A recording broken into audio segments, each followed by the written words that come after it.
On fait dire beaucoup de choses au Coran qu'il ne dit pas, mais finalement, il y a quoi dans le Coran? La question et les réponses avec les deux invités du Grand Angle.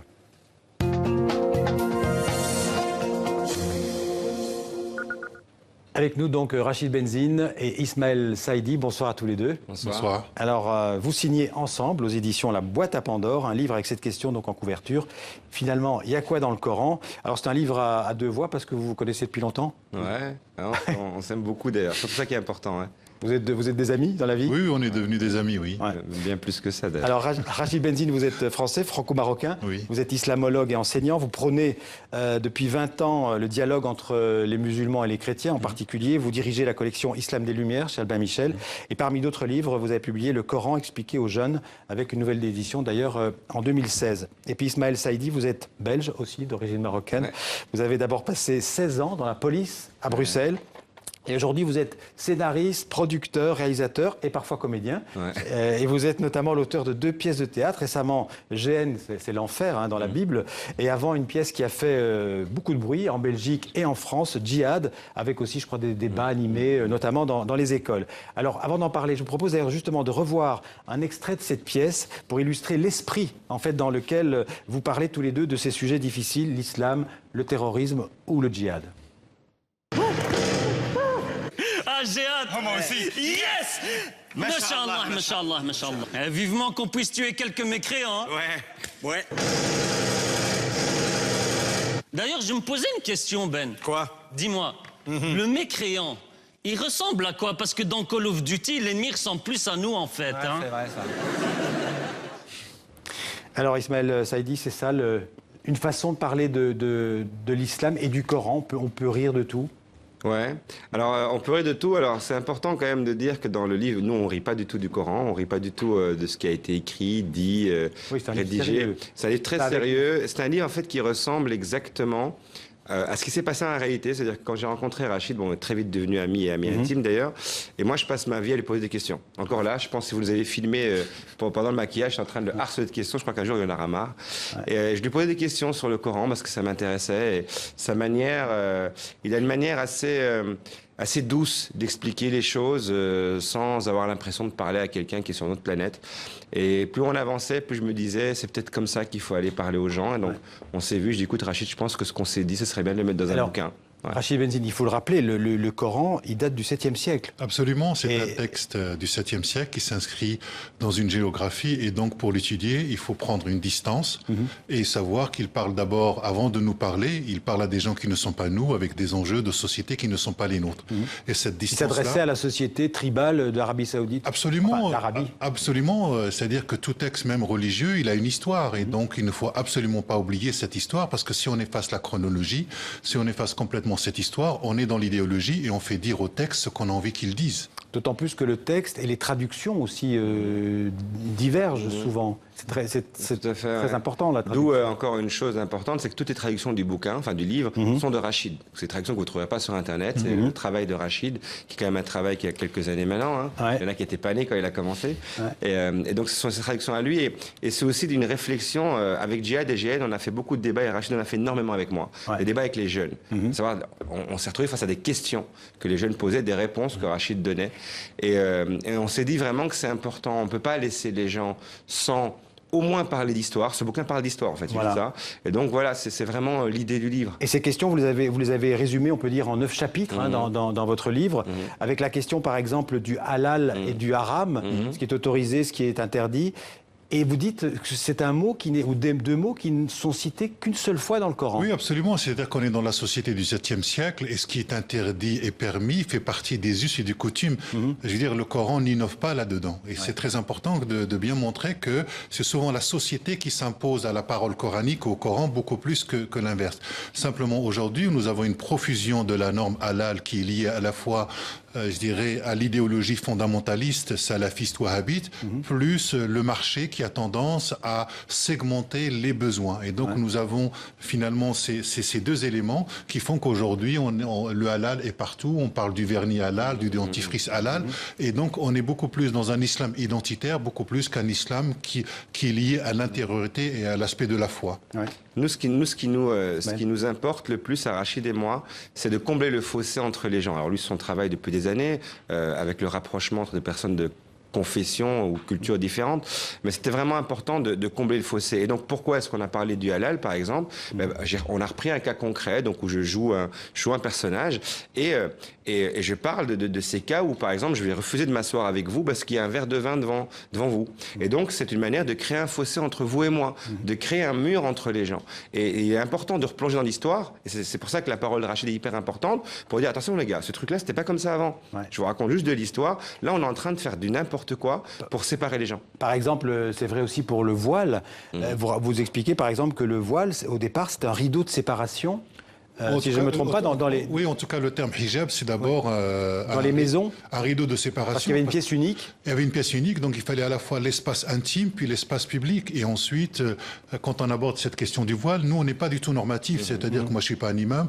Je n'ai pas à dire aux gens ce qu'ils doivent faire ou pas. Simplement, quand il s'agit d'apporter des éléments sur cette question du voile, je parle de la question de l'habit. Ouais. De l'habillement, des vêtements dans la société du 7e siècle. C'est important, je dirais, de désislamiser un peu notre rapport au texte pour revenir à cette société et surtout à la manière dont les gens comprenaient ces paroles-là. Parce que ces paroles-là sont en continuité sociale, anthropologique, politique avec cette société. Et donc ne pas comprendre cette société, c'est vouloir imposer notre imaginaire et notre compréhension sur je dirais, des mots qui avaient d'autres sens. Et on aborde même la question du djihad à l'intérieur.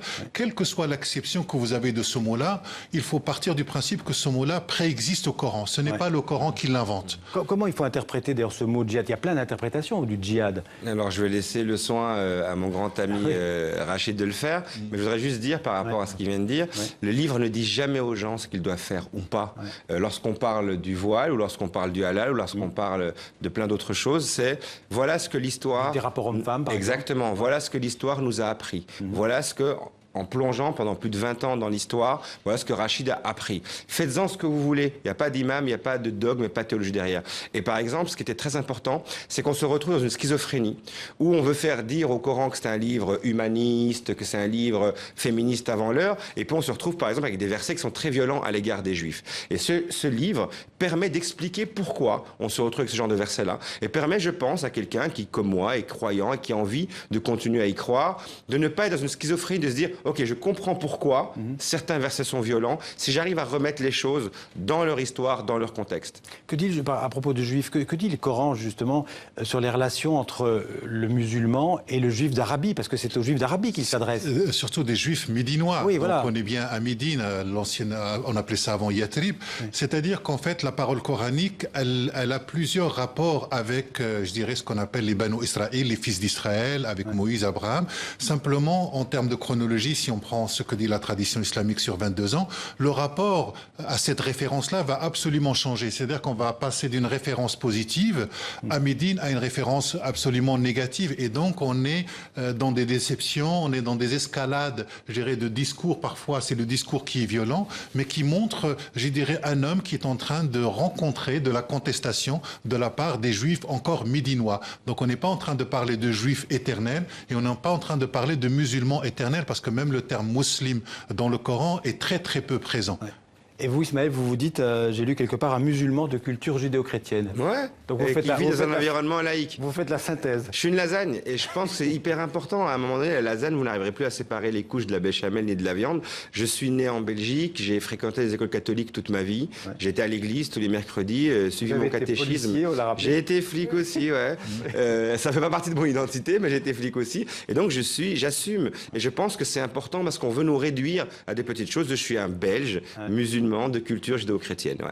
Ce que vous dites aussi, et ce qui est très intéressant, c'est que le Coran, en fait, n'invente pas de règles. Oui, absolument pas. Contrairement à ce qu'on pourrait croire. Oui, mais parce qu'à chaque fois que le discours coranique essaye de, je dirais, d'innover, d'abord on est dans une société sans contrainte. C'est-à-dire il n'y a pas de système étatique qui vous contraindrait à faire les choses. C'est soit vous vous engagez, vous êtes libre de le faire, soit vous ne l'êtes pas. Et on voit bien, je crois qu'on reprend cet exemple dans le Coran, dans la sourate 24, où le Coran, on est à Médine, la parole coranique s'adresse à des maîtres qui ont des femmes esclaves qu'ils prostituent pour avoir un bien.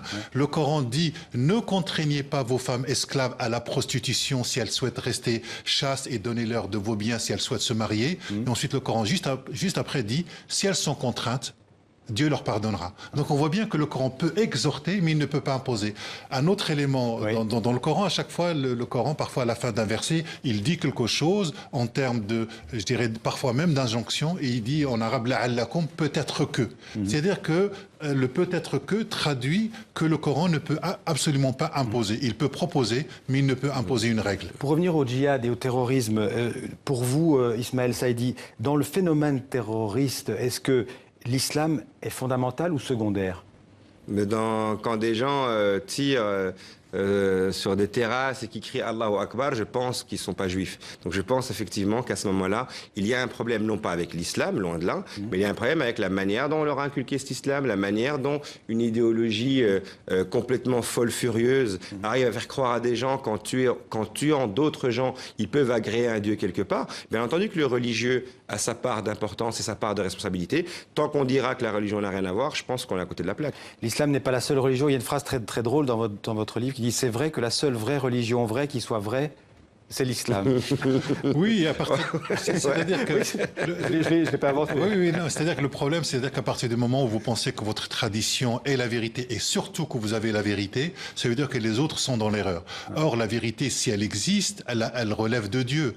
Nous, ce que nous avons, ce sont des options. On peut être juif, chrétien, bouddhiste, musulman, et le plus important, c'est que chacun puisse cheminer en pensant que son chemin-là le mène vers la vérité. Mais la vérité, nous ne l'avons pas. Et donc ça c'est important, je dirais, de rappeler ça aux gens. Et ce que nous avons voulu faire avec Ismaël, c'est tout d'abord faire un livre d'histoire, d'anthropologie et de linguistique. C'est-à-dire que c'est un livre qui veut donner la possibilité aux gens d'essayer de comprendre une société et surtout d'éveiller l'esprit critique, et notamment chez nos jeunes. Donc c'est un livre très facile à lire et on découvre le Coran de l'intérieur. Moi qui ne l'ai pas lu en entier, en tout cas, je l'ai feuilleté, mais en fait on apprend plein de choses par le dialogue entre vous deux, par exemple. Alors votre actualité, c'est GN ou... Ouais, alors c'est les deux. Djihad tourne encore en toute la France, on reprend en septembre, donc toujours dans les écoles, les MJC, pour le tout public, dans les PJJ, etc. Et la suite GN tourne aussi en même temps en toute la France. En même temps, je voudrais juste dire un truc par rapport au bouquin rapidement. En l'écrivant avec Rachid, moi Rachid m'a appris à douter.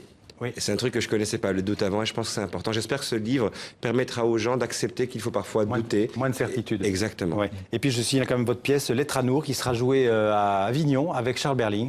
Absolument, voilà. C'est une lettre qui est un échange épistolaire entre un père philosophe et sa fille très érudite qui est partie rejoindre Daesh. C'est une pièce magnifique, hein. Franchement, il faut vraiment aller la voir. Alors ceux qui sont à Avignon, allez-y. Merci en tout cas beaucoup à tous les deux. Hein. Et finalement, il y a de quoi dans le Coran.